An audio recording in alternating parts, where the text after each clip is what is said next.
সকালবেলা উঠে গোসল করতে গেলাম। সেদিন মানিকের সামনে আসতেও ইচ্ছে হচ্ছিল না। ঘৃণা না, কিন্তু ভালোবাসা ছিল না। আমি তেমন একটা কথা বলতাম না, চুপচাপ থাকতাম।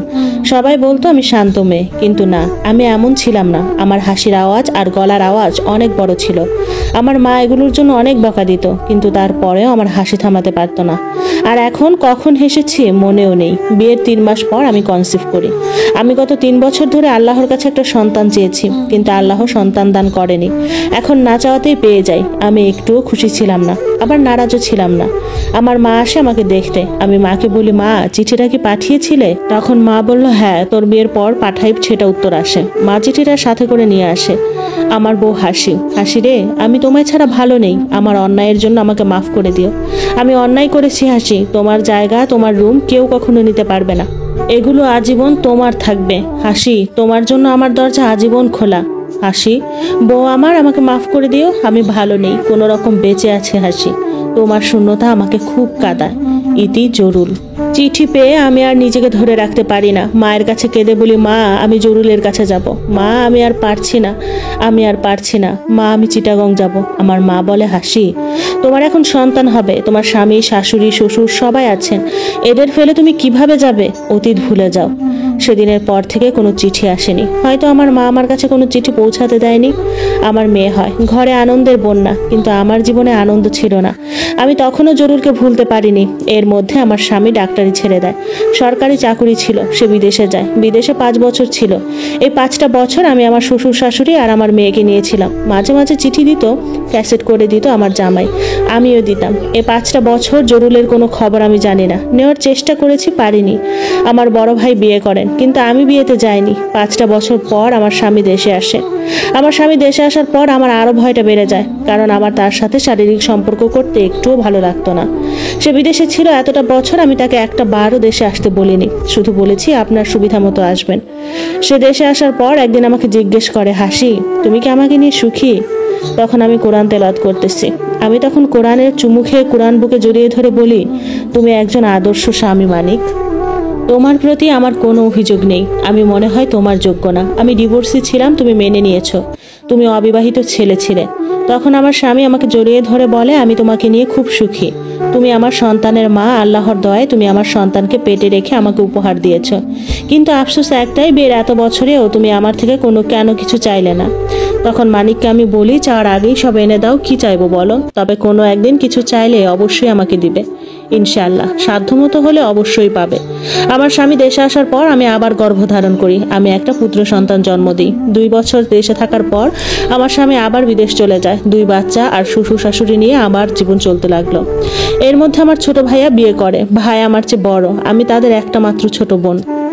আমি এখন পর্যন্ত 2 ভাইয়ের বউর মুখ দেখিনি। এমনকি আমার বাচ্চারা এখন পর্যন্ত তাদের নানা বাড়ি দেখেনি। আমার মা বাবা আসে, ভাইয়েরা আসে।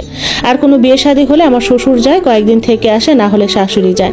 আমি বিয়ের এত বছরেও বাপের বাড়ি যাইনি। মোট কথা চিটাগংয়ে পাটা রাখিনি। এর মধ্যে আমার খালাতো বোন, সে জামাই নিয়ে আমার বাড়িতে বেড়াতে আসে। আসার পর নুহি থেকে শুনি জরুল আবার বিয়ে করেছে। সে ঘরে একটি কন্যা সন্তান হয়েছে। আর ওই মেয়ের ঘরে কোনো সন্তান হয়নি, এবং তার কাছে জরুল যায়ও না। ওই মেয়ে জরুলের মায়ের সাথে থাকে, চাকুরি করে জরুল এখন। আর তোমার কথা এখনো সে বলে, তোমার রুমটা আজও নাকি তালাবদ্ধ আছে। জরুল ঘুমায় মাঝে মাঝে, আর তোমার জন্য এখনো কান্না করে। তোমার শূন্যতা এখনো তাকে পোড়ায়। অনেক খুঁজেছে তোমায়, কিন্তু পায়নি। তোমার পরিবারের কেউ তোমার ঠিকানা দেয়নি। আমার কান্না বাঁধ মানে না। পুরনো ক্ষতটা আবার জেগে ওঠে। আমার জায়গা মনে হয় না জাহান্নামেও হবে, কারণ স্বামী রেখে জরুলের কথা ভাবি। জরুল তো আমার জন্য এখন পরপুরুষ, কিন্তু আমার অবচেতন মন তো বুঝে না। আমি তো জরুলকে এখনো ভুলতে পারিনি। খুব ইচ্ছে হয় জরুলকে দেখতে, কিন্তু সেটা তো পারি না। মাঝে মাঝে তার ছবি বের করে দেখি। তার একটি ছবি এখনো দেখি। দেখতে দেখতে জীবন থেকে আরো 15টা বছর কেটে যায়। বিবাহিত জীবন 21 বছরের মতো হয়, কিন্তু এখনো জরুলকে ভুলতে পারিনি। আল্লাহর রহমতে বিয়ের 21 বছরেও আমার শ্বশুর শাশুড়ি বেঁচে আছে, শুধু বৃদ্ধ আর অসুস্থ হয়েছে। আমার বিয়ের 21 বছর পর আমার বাবা মারা যায়। বাবাকে শেষবার দেখার জন্য আমি আমার 2 সন্তান নিয়ে বাপের বাড়ি যাই। চিটাগং শহরটা পুরো বদলে গেছে, আগের মতো আর নেই। বাড়িতে গিয়ে বুকটা ধক করে উঠলো। আমার চেনা বাড়িটা আর নেই, আমার বাবাটাও আর নেই। বাবাকে জড়িয়ে ধরে অনেক কাঁদলাম। বাবাকে দাফন করা হলো। বাবার বড় করে মেজবানি দিয়েছে ভাইয়েরা। আমি মায়ের রুমে অনেকগুলো চিঠি পাই, সবগুলো জরুলের। চিঠিগুলো প্রত্যেকটা এমন ছিল যে, হাসি তোমার শূন্যতায় আমি শূন্য হয়ে গেছি। চিঠিগুলো পড়ে নিজেকে এবার আর ধরে রাখতে পারলাম না। বোরকা গায়ে দিয়ে সোজা জরুলদের বাড়ির উদ্দেশ্যে রওনা দিলাম, কিন্তু অর্ধেক যাওয়ার পর দেখি জরুল একটা বাচ্চা কোলে নিয়ে হেঁটে হেঁটে স্কুলের দিকে যাচ্ছে। তাকে দেখে অনেক তৃপ্তি পেলাম। তারপর মনে হলো ভালো থাকুক আমার ভালোবাসা, আমিও থাকি। বাড়িতে চলে আসি। ভালোবাসা কেন এত বিষাদ? বছরের পর বছর জরুল নামের ভালোবাসার অগ্নিশিখায় আর কত জ্বলবো? কেন মানুষগুলো ষড়যন্ত্রের শিকার হলাম আমি? আমার মনের শব্দ তো কেউ শুনছে না। আমি চিৎকার করে বলতে চাই, জরুল আমি তোমাকে ভালোবাসি। আসলে সব ভালোবাসা সবসময় পূর্ণতা পায় না। কিছু ভালোবাসা আজীবন দূর থেকে ভালোবাসতে হয়। এরপর আবার ঢাকায় চলে আসি। আমার শাশুড়ি খুব অসুস্থ হয়ে পড়ে। আমার শাশুড়ি মারা যাওয়ার 2 মাস পর আমার শ্বশুর মারা যায়। বহু বছর কেটে যায়। আমার মেয়েকে বিয়ে দেই, ছেলেকে বিয়ে করায়, ছেলে মেয়েদের ঘরে বাচ্চা হয়। এর মধ্যে আমার মাও আমায় ছেড়ে চলে যায়। আমার কালো চুল সাদা হয়। আমিও বৃদ্ধ হই। নাতিদের সাথে খেলা করতে করতে বছর কাটে। আমার নাতিরা বড় হয়। এত কিছুর মাঝেও আমি জরুলকে খুঁজতাম। জরুল নামের ভালোবাসাটা কখনো ভুলতে পারিনি। মাঝে মাঝে ঘুম ভেঙে গেলে বিছানার পাশের বালিশটাতে শুধু জরুলকে খুঁজেছি। এর মধ্যে আমার স্বামী মারা যায়। উনি মারা যাওয়ার আগে আমার জন্য অনেক দোয়া করে যায়। আমার স্বামী মারা যাওয়ার পর তার শূন্যতা পুরাতো আমাকে। কিন্তু জরুল নামক ভালোবাসাটা তখনও ভুলতে পারিনি। আমার জীবনে 2টা প্রিয় মানুষ আমাকে ছেড়ে চলে গেল। মানিক মারা যাবার 5 বছর পর জরুলের মৃত্যুর সংবাদ শুনি। দাদি দরজা খুলো। আমার অতীত থেকে বেরিয়ে আসলাম নাতির গলার শব্দে।